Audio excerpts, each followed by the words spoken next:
Gemma Barker is an absolute master of disguise and deceit. Gemma was like a blank piece of paper that you could do anything with. I think she's devious. This took months of planning. In 2009, 18-year-old student Gemma Barker invented 3 fictitious boys.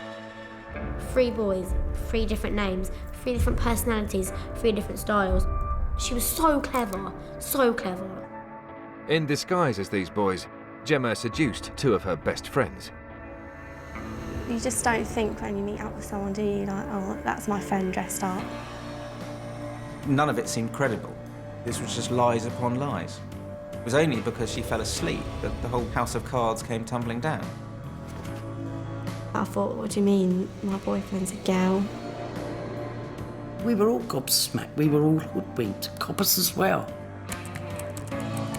She stole other people's pictures, put them on a new Facebook and renamed it. If Mark Zuckerberg did not invent Facebook, then none of this would ever happen. So he's to blame.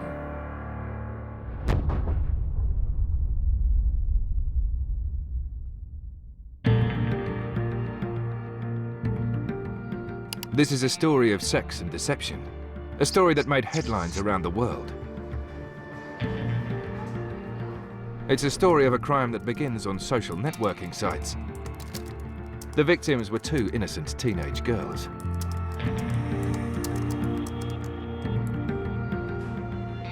One of the victims was Jessica Sayers, who lives with her grandmother Mary in the sleepy home county's town of Weybridge in Surrey. I was just like a normal 16-year-old. I went to school. I had GCSEs to revise for. I went out with my friends. I liked makeup. I went to the cinema. I loved Nando's, just like a normal 16-year-old would. I started looking after Jess when she was 14 and a half. I didn't think I would ever go through teenage years again. We had our rows, we had our shouting and screaming, but we got through it. So what are we going to do this weekend? Why don't you go do some knitting or nan things? I could do, they're boring, that's for old people. You're not 21. She knew my feeling on boys. At 16, well, I knew it had to come. It could have happened when she was 14. I didn't think it was that heavy. Obviously, she did. She fell hopelessly in love with the person.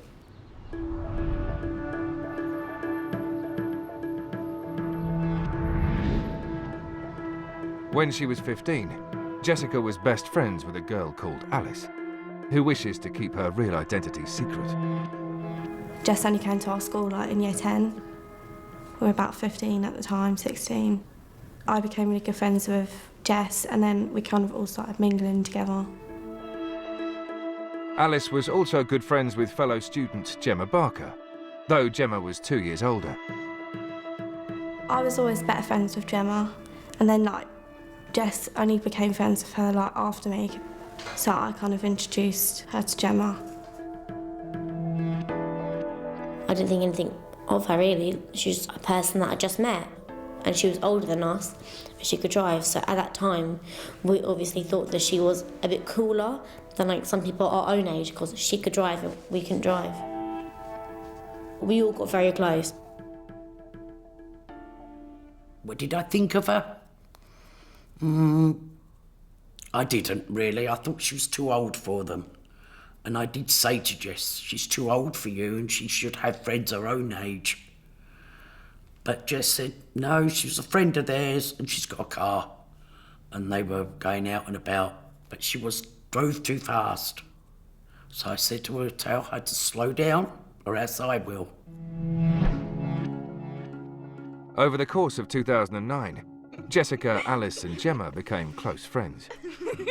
They spent much of their time online, communicating with one another on chat sites and through Facebook. Because we were young, we always used to go on like MSN, which is like an instant messenger thing. One day I randomly got this like ad like from this guy called Aaron, and I said like, oh hi, who are you? And he told me he was Aaron and that he lived in Epsom.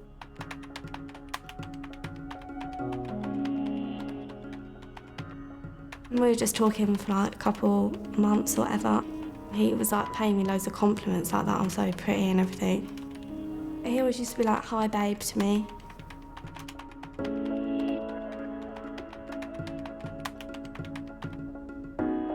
Aaron's Facebook page presented a picture of a fit and attractive young man, who, by strange coincidence, was also a friend of Gemma's.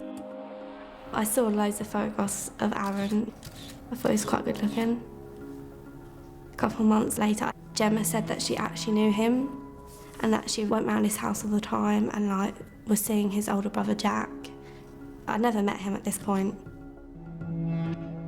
Encouraged by Gemma, Alice began an online relationship with Aaron. But Alice wanted more.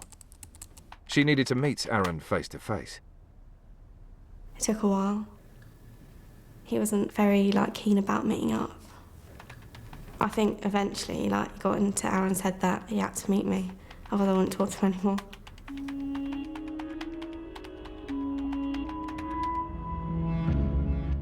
Aaron Lampard finally agreed to meet Alice, stepping out of the virtual world and into the real world. He was like, "Oh, I'm going to get a taxi to the park near yours. I'll text you when I'm there." We met at the park near my house, and that was the first time we met. He wore like dark, baggy clothes. He wore a hat. He was quite manly. In the way she walked, he walked, and everything, so I just didn't think anything of it. It wasn't until like a couple of weeks till he actually asked me out. He just said, "Do you actually want to be my girlfriend?" And I was like, yeah. Yeah, I really liked him.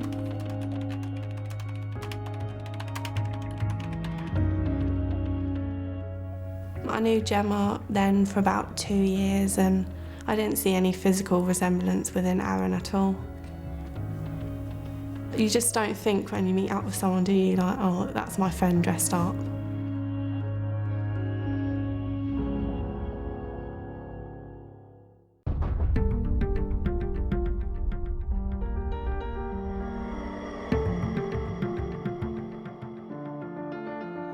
It's an incredible story.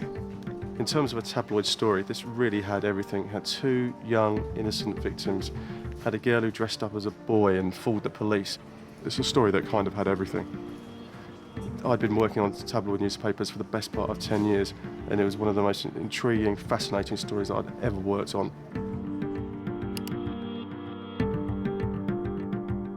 Every new bit of information that came out made it even more bizarre.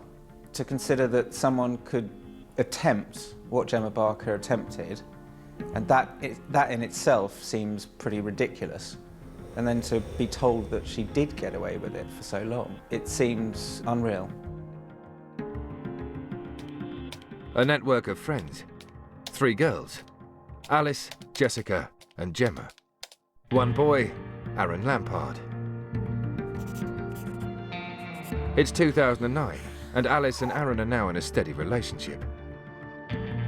And as friends do, Alice introduced her new boyfriend to her best friend, Jessica. Aaron was communicating with Jess on MSN and they always used to just talk about me and Jess would tell me everything that he would say, how he'd say really nice stuff about me. I was quite happy about it. Aaron was like a best friend to me. But he was a boy, because obviously Alice is my girl best friend. He was my boy best friend. Me and him was very close. He would ring me every day, just like he would ring Alice every day. He just sounded like a normal chav, like a deep boy's voice, like, but not a boy's voice that are broken. Just like, if you interviewed a 15-year-old on the street right now, what they sounded like is what he sounded like. Like, in terms of his voice sounded broken, but he still sounded like a boy. Aaron had dark brown hair. I'd say he was about 5'7", 5'8". He smelled like Sean Paul Gaultier. That's like a perfume for men. Whatever outfit he would wear, he would always accessorise it with the hat. And it was always that one hat. It would be one that you could pull on, but it had tassels all the way down and then like bubbles on the end. And then it had a pom-pom on the top of it. He would always wear it and he would never, ever, ever take it off. I know people think it's weird that I never asked him to take his hat off, but I thought that maybe he might have lost his hair and that he was suffering from something like alopecia or something. I just thought something really bad happened to him, that he just didn't want to take it off. I did push him quite a lot, but I think I just gave up.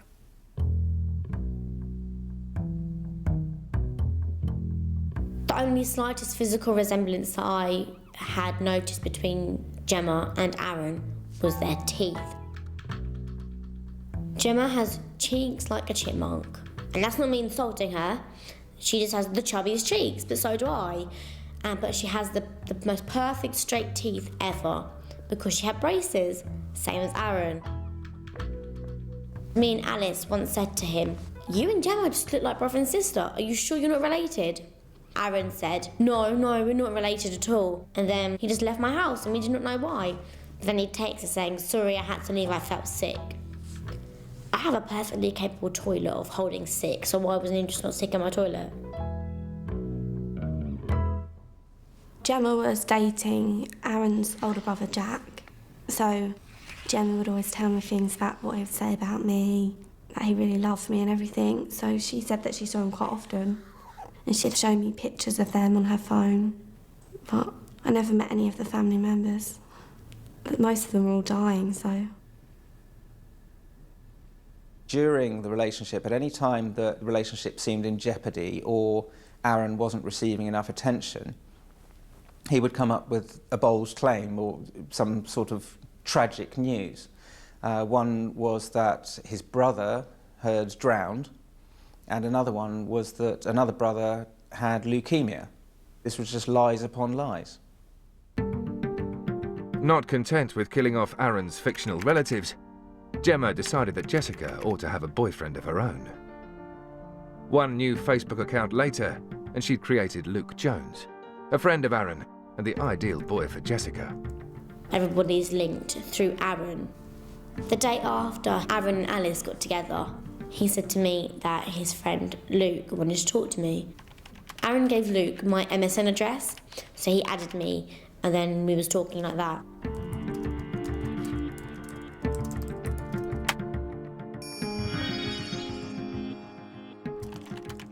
He would send very flirtatious messages like, "You're so pretty." He was very convincing. We just started talking and talking more, and then we started to meet up.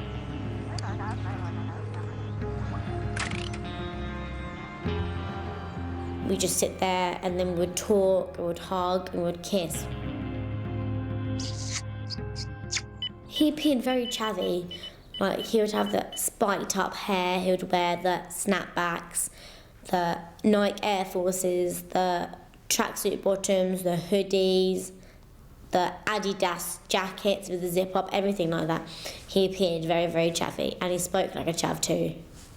So you saw his hair? In pictures. Or in pictures? Yeah. But when you actually met him in person? He had a hat on. He was so different to Aaron, the whole personalities were so different, the way they walked were different, the way they spoke were different, the way they typed to me on MSN was different. Aaron would type in sentences properly. Luke would talk like a chav, he would abbreviate all of his words to small words, if he was going to say he would put LYK. Or if he was saying this, he'd put DIS, so it's like dis. He would talk like an absolute idiot.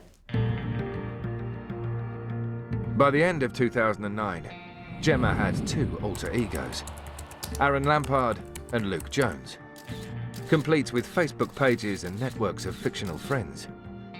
They each had a wardrobe and a personality of their own. It was a well-planned and well-prepared deceit. Gemma Barker knew that Alice and Jessica were best friends, and she knew them over a number of years.